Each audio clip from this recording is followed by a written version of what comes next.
राष्ट्रीय शैक्षिक अनुसंधान एवं प्रशिक्षण परिषद के केंद्रीय शैक्षिक प्रौद्योगिकी संस्थान के रेडियो प्रभाग द्वारा प्रस्तुत है ये कार्यक्रम दादा भाई नौरोजी।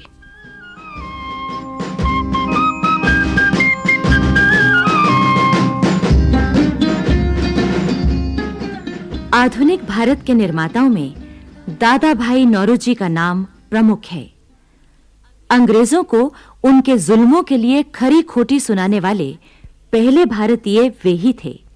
इंग्लैंड में उन्हीं लोगों के वोटों से वहां के हाउस ऑफ कॉमन्स का सदस्य चुना जाना भी उनके जैसे महान व्यक्ति का ही काम था। भारतीयों में स्वदेश के प्रति प्रेम और उन्हें स्वराज्य का नारा देने वाले भी दादा भाई नौरोजी ही थे। यही कारण है कि इस देश के लोग अगर गांधी जी को राष्ट्रपिता कहते हैं तो दादा भाई नौरोजी को राष्ट्र का पितामह। 4 सितंबर 1825 को एक पारसी पुरोहित के घर दादा भाई का जन्म हुआ। इनके पिता का नाम था श्री नौरोजी पालनजी दोरड़ी और माता का नाम श्रीमती मीणकबाई था। पुरोहिती और थोड़ी बहुत खेतीबाड़ी से ही इनके परिवार का पालन पोषण होता था। 4 वर्ष की कम उम्र में ही दादा भाई के सिर से पिता का साया उठ गया। परिवार आर्थिक कष्ट में डूब गया।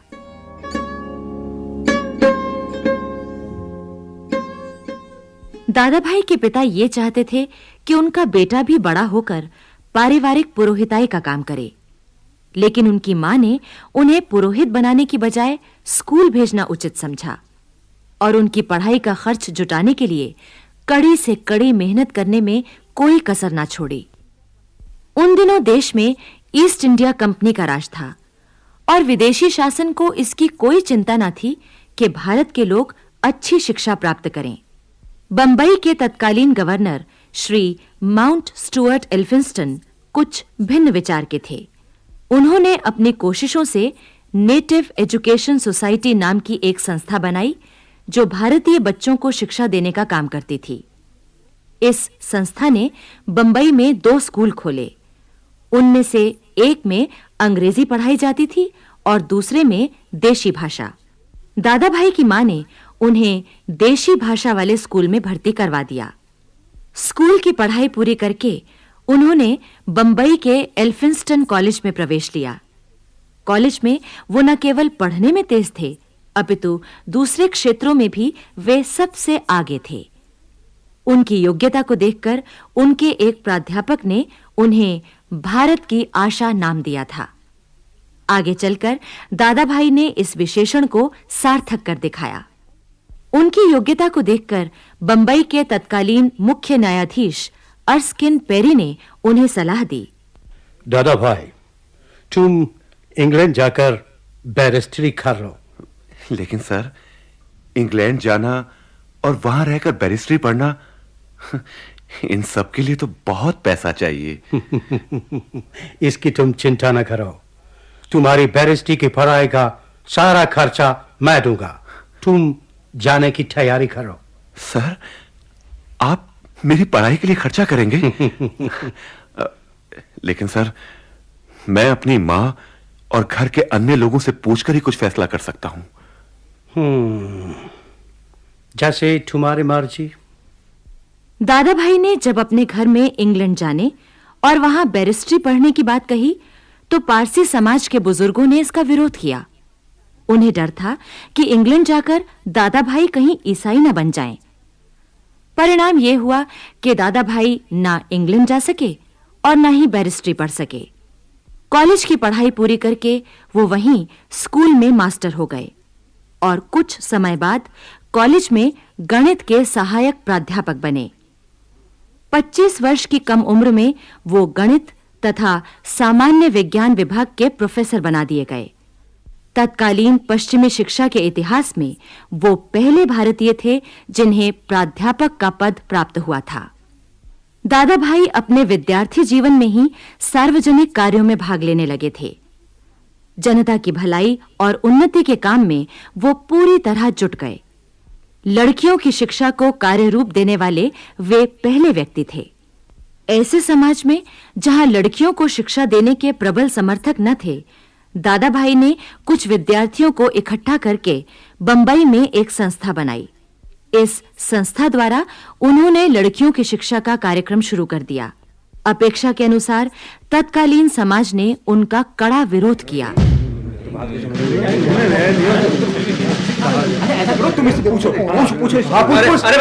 अरे भाई कौन हो तुम? ये घर घर जाकर क्या प्रचार कर रहे हो? जी, मैं दादा भाई हूँ। दादा भाई? और हमारी संस्था ये प्रयत्न कर रही है कि लड़कियां स्कूल जाएं और शिक्षा प्राप्त करें। अरे लड़कियां पढ़ेंगी, हैं? तुम्हारा दिमाग तो ठीक है? अरे लड़कियां घर से बाहर जाएंगी? अरे ना भाई ना। अरे जाओ कुछ और काम करो। सुनिए, आप लोग मेरी बात तो सुनिए। देखिए, लड़कियों का अलग से स्कूल होगा और यदि वो पढ़ लिख जाएंगी तो उनके जीवन में नई रोशनी आएगी। वो परिवार और समाज को बेहतर बनाने में सहायक होंगी। चलो अपना काम करो। दादा भाई के इस प्रचार का लगातार विरोध होता रहा, किंतु दादा भाई और उनके सहयोगियों ने हिम्मत ना हारी।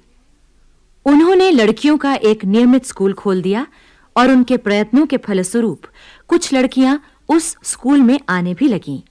कुछ पढ़े लिखे बुजुर्ग लोग दादा भाई की लगन और ईमानदारी से प्रभावित हुए बिना न रह सके। सरकार का ध्यान इस ओर दिलाया गया और देखते ही देखते बंबई में लड़कियों के कई स्कूल खुल गए। इसके साथ ही उन्होंने प्रौढ़ों को शिक्षित करने और उनके ज्ञानवर्धन के लिए ज्ञान प्रसारक मंडली की स्थापना भी की। भारत की जनता में राजनैतिक चेतना दादा भाई ने ही पैदा की। ईस्ट इंडिया कंपनी भारतीयों को सरकारी नौकरी में नहीं लेती थी। दादा भाई इंग्लैंड की जनता तक इस आवाज को पहुंचाना चाहते थे। उन्होंने अंग्रेजों द्वारा किए अन्याय और अत्याचार तथा किसानों की दुर्दशा की ओर भी अंग्रेजी सरकार का ध्यान आकर्षित किया। धीरे-धीरे भारतवासियों को यह विश्वास होने लगा कि यदि सब मिलकर आंदोलन करें तो वे उन अधिकारों को प्राप्त कर सकते हैं जिनके वे सर्वथा योग्य हैं। 30 वर्ष की आयु में ही दादा भाई को एक व्यापारी कंपनी के सहयोग से इंग्लैंड जाने का मौका मिला। वे जानते थे कि व्यापारिक तिकड़मबाजी में तो वे सफल नहीं हो पाएंगे, लेकिन इंग्लैंड जाने का ये मौका उन्हें फिर नहीं मिलेगा। वे इंग्लैंड जाकर अपनी मातृभूमि की स्वाधीनता और भारतीयों की उन्नति के लिए सक्रिय कार्य करना चाहते थे। अतः इंग्लैंड पहुंचते ही उन्होंने अपने व्यापारिक कामों के साथ देश सेवा का काम भी शुरू कर दिया।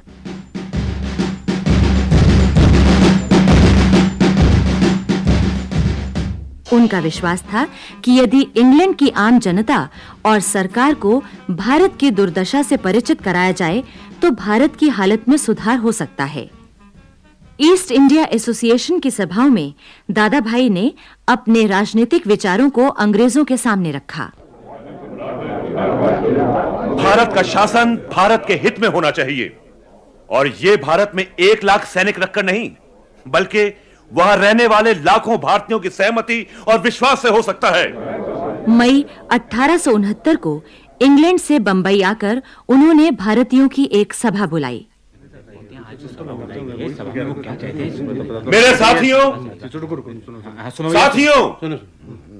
हमें भारत में भी ब्रिटिश पार्लियामेंट जैसी जनता की अपनी प्रतिनिधि संस्थाएं बनानी चाहिए। क्या ब्रिटिश सरकार ऐसा होने देगी? ब्रिटिश सरकार के सामने हम अपना प्रस्ताव रखें, उससे पहले हमें इसके योग्य बनना होगा। लेकिन वो कैसे? इसके लिए हमें लोगों को तैयार करना होगा और जनमत को तैयार कर अन्याय व गलत बातों के खिलाफ आवाज उठानी होगी। लेकिन हमारी आवाज सुनेगा कौन? और क्या ब्रिटिश सरकार इस जनमत की आवाज को बर्दाश्त करेगी? क्या अंग्रेज सरकार इसे बर्दाश्त करेगी? वो बर्दाश्त ना करे, पर हमारे लिए यह जरूरी है कि हम इंग्लैंड में एक ऐसी संस्था बनाएं जो भारतीयों की मांगों को इंग्लैंड की पार्लियामेंट में उठाए। देखते देखते बंबई के लोगों में नई लहर दौड़ गई और इसके बाद बंबई में ईस्ट इंडिया एसोसिएशन की शाखा कायम हुई।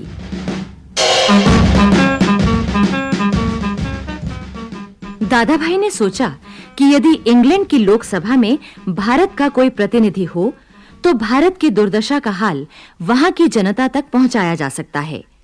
इसके लिए वे पुनः इंग्लैंड गए और वहां के लोकसभा चुनाव में खड़े हुए, किंतु इसमें वो हार गए। इस हार से वो जरा भी निराश नहीं हुए। भारत की एक और राष्ट्रीय शख्सियत मदाम भीकाई कामा ने उनके अगले चुनाव के लिए काम आरंभ किया। परिणामतः उन्हें इंग्लैंड की लोकसभा चुनाव में सफलता प्राप्त हुई। इतिहास में यह पहला अवसर था जब ब्रिटेन की लोकसभा में एक साधारण भारतीय चुना गया था। लोकसभा की कार्रवाई में शुरू से ही उन्होंने यह साबित करना शुरू कर दिया कि भारतीय लोग विद्या, बुद्धि और सतर्कता में अंग्रेजों से कम नहीं। उन्होंने अपने प्रयत्नों से लोकसभा में सिविल सर्विस में भारतीयों को भर्ती करने का प्रस्ताव पास करवाया। भारत के लोगों के लिए उनका यह प्रयास बहुत महत्वपूर्ण था। 81 वर्ष की आयु में भी वो देश के सुधार में दिन रात लगे रहते थे। धीरे-धीरे उनका स्वास्थ्य बिगड़ने लगा। मित्रों के आग्रह पर सन 1907 में वे लंदन से स्वदेश लौट आए। 30 जून 1917 का वो दिन दुर्भाग्यपूर्ण था, जब स्वराज्य का सपना अपनी आंखों में लिए देश का ये वयोवृद्ध नेता 92 वर्ष की आयु में इस दुनिया से सदा के लिए विदा हो गया। गोखले और महात्मा गांधी ने दादा भाई की कर्तव्य निष्ठा को आगे बढ़ाया। सत्य, अहिंसा और सत्याग्रह की इस मूर्ति के प्रति देश सदैव ऋणी रहेगा।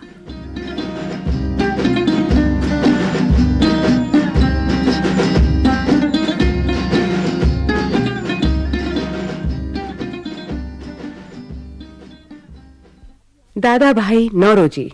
अभी आप सुन रहे थे ये कार्यक्रम।